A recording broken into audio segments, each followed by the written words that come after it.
অতিরিক্ত নিম্ন চাপের কারণে পরিবেশ পরিস্থিতি ও জনগণ ঝুঁকিপূর্ণ অবস্থায় রয়েছে যশোর সাতক্ষীরা মহাসড়কের কিছু কিছু জায়গা। রাস্তা দেখে বোঝার উপায় নাই এটি রাস্তা নাকি পুকুর।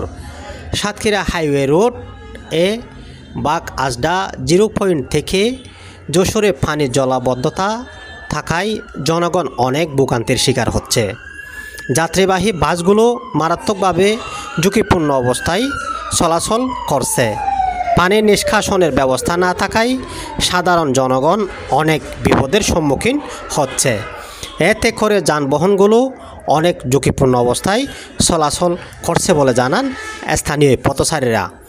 এ বিষয়ে পথচারীদের মতামত জানতে চাইলে তারা জানান, অতিরিক্ত বৃষ্টির কারণে হাইওয়ে রোডে সাধারণ মানুষ প্রতিদিন ঝুঁকি নিয়ে সড়কে চলাচল করছে। মাঝে মধ্যে গর্ত পড়েবেন মোটরসাইকেল, আলম সাধু, ইজি বাইক সহ সকল ধরনের যানবাহন উল্টে যায়। যানবাহনগুলো ঝুঁকিপূর্ণ হয়ে গেছে। যেখানে সেখানে খানা গর্ত হওয়ার কারণে যানবাহনগুলো মর্মান্তিক দুর্ঘটনা কবলে পড়েছে।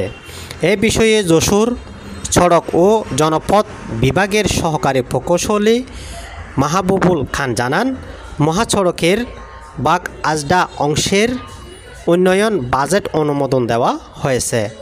দ্রুত সংস্কার কাজ শুরু হবে বলেও জানান তিনি।